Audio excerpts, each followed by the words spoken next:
ये सरकार किसान के खिलाफ है और अगर आप लोकतंत्र में आवाज उठाओगे तो टायर से कुचल दी जाओगे।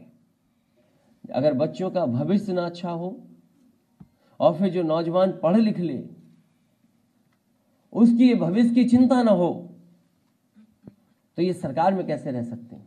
हम आपको भरोसा दिलाते हैं कि जब घोषणा पत्र बनेगा उसमें तमाम कर्मचारियों की समस्याओं का समाधान कैसे हो उसका रास्ता निकालने का भी घोषणा पत्र में हम लोग शामिल करेंगे। कि जनता बैठी हुई है कि कब इनकी कुटाई करने का मौका मिल जाए, वोटों से कुटाई होगी इस बार इनकी।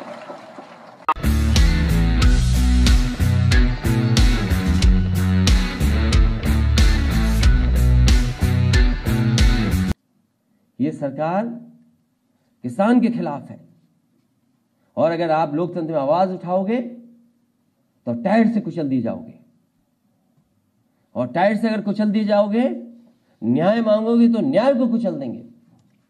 इसलिए मैं आप सब साथियों को धन्यवाद देता हूं कि आप सब निकल पड़े हैं इस देश का संविधान बचाने के लिए, कानून को बचाने के लिए और किसान को बचाने के लिए।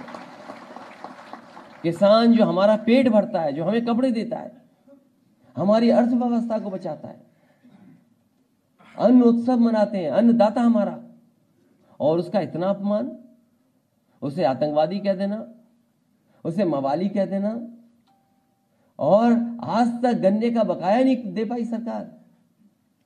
अभी भी गन्ने का बकाया है। बिजली कितनी महंगी हो गई, अभी त्योहार मन गया लेकिन बिजली का संकट रहा, बिजली नहीं उपलब्ध करा पाए। कहने को, दावा करने को तो कहने लगे कि हम पर यूनिट 70 रुपए की बिजली खरीद रहे हैं, लेकिन आपने मुनाफा किसको पहुंचा दिया। अगर आपने सही समय पे कोयले का इंतजाम किया होता तो शायद उत्तर प्रदेश के लोगों को त्योहार पे भी बिजली मिल जाती। हम सभी आज जो पार्टी में शामिल हो रहे हैं उन सभी साथियों का बहुत बहुत स्वागत करता हूं।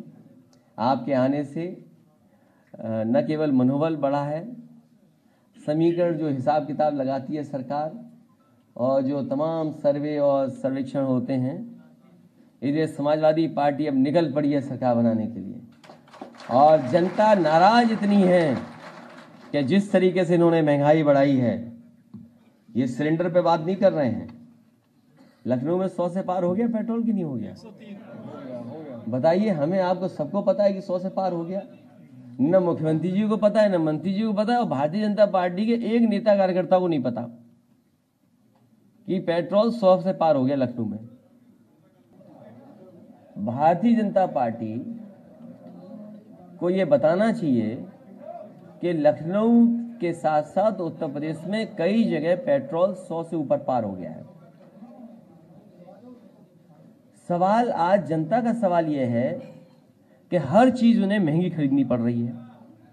केवल पेट्रोल नहीं, डीजल की कीमत जो बढ़ी है उसका जवाब भारतीय जनता पार्टी के पास क्या है? जो एलपीजी सिलेंडर की कीमत बढ़ी है उसका क्या जवाब है? जो सरसों का तेल, मैं अभी बुंदेलखंड गया था और मैं बुंदेलखंड के किसान भाइयों को और वहां के नौजवानों को कह के आया हूं कि हर जिले में मंडी बनी थी। जब से 3 काले कानून आ गए हैं भारत सरकार के, मंडियां रोक दी गई हैं, मंडियों का काम रोक दिया गया, उनका निर्माण नहीं हो रहा है। आखिरकार किसान को कहां मिलेगी उसकी कीमत? बुंदेलखंड हमारा ऐसा है जहां पर तिल, सरसों, सोयाबीन और तमाम ऐसी फसलें हो सकती हैं। समाजवादी सरकार बनेगी, हम विशेष योजना चला करके तिल, सरसों और सोयाबीन का उत्पादन कैसे बढ़े, किसानों को क्या मदद पहुंचाएं और मंडियों में क्या सुविधा दें कि जब हमें सरसों का तेल, तिल का तेल वहीं का वहीं बना दें और सीधा बाजार में पहुंचा दें। तो ये भारतीय जनता पार्टी को पता ही नहीं है कि सरसों का तेल 200 रुपए पार हो गया। और अगर भारतीय जनता पार्टी से आप पूछेंगे सरसों का तेल क्यों महंगा हो गया, तो वो कहेंगे कि सरसों के तेल पे हम मिलावट नहीं कर पा रहे हैं, इसलिए सरसों का तेल महंगा है। और मिलावट करने के लिए अब बड़े बड़े उद्योगपतियों को सुविधा देने जा रहे हैं। मिलावट हो सरसों के तेल में, सरसों का तेल सस्ता हो जाए, इसलिए बड़े बड़े उद्योगपतियों को राहत, सुविधा, सब्सिडी, ग्रांट या अलग से पैकेज देने का काम भारतीय जनता पार्टी करने जा रही है, जिससे कि सरसों का तेल में मिलावट हो जाए और शुद्ध सरसों का तेल जनता को न मिले। वो मिलावट का सरसों का तेल खाएं, पिएं, लें और उससे लाभ पहुंचा रहे हैं बड़े लोगों को। तो क्या बीजेपी को नहीं पता? ये जो बीजेपी के लोग हैं, गुस्सा कौन करता है? जिसके हाथ से सब चीज फिसल जाती है। अब समय गया इनका, उनको पता है कि जनता बैठी हुई है कि कब इनकी कुटाई करने का मौका मिल जाए। वोटों से कुटाई होगी इस बार इनकी। ये आउटसोर्सिंग अगर चलती रही और जिस तरीके से अभी इशारा किया आपने, ईस्ट इंडिया कंपनी का इशारा दिया, एक कानून ने जो कंपनी व्यापार करने आई थी उसको सरकार बना दिया था, और भारतीय जनता पार्टी के लोग सरकार में बैठ करके सरकारी कंपनियों को धीमे धीमे बेच करके पूरी कंपनी बना देंगे सरकार को। और एक दिन देखना आप, ये सरकार से हट करके सरकार को भी आउटसोर्स करके चले जाएंगे। सवाल ये है कि आज उत्तर प्रदेश में नौजवान बेरोजगार हैं। नौजवान को नौकरी कब मिलेगी, रोजगार कब मिलेंगे? और इन्वेस्टमेंट के तमाम आयोजन हुए उत्तर प्रदेश में। आपको सवाल ये पूछना चाहिए कि उत्तर प्रदेश में जो आयोजन हुए थे, बड़े बड़े कार्यक्रम हुए थे इन्वेस्टमेंट के, जिसमें देश के बड़े बड़े उद्योगपति आए थे, उन सभी उद्योगपतियों ने वादा किया था, एमओयू साइन किए थे और ये कहा था कि उत्तर प्रदेश में लगभग 5 लाख करोड़ का इन्वेस्टमेंट आएगा। आखिरकार वो इन्वेस्टमेंट कहां दिखाई दे रहा है, किस जिले में दिखाई दे रहा है?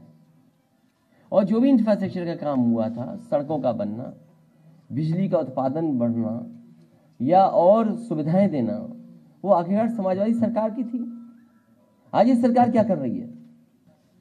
अभी बीजेपी को छुआ नहीं। अभी वो लोग बहुत आना चाहते हैं, उसमें से बड़ी संख्या में लोग, क्योंकि सुनने में ये आया है कि 150 से ऊपर की टिकट कट रही है।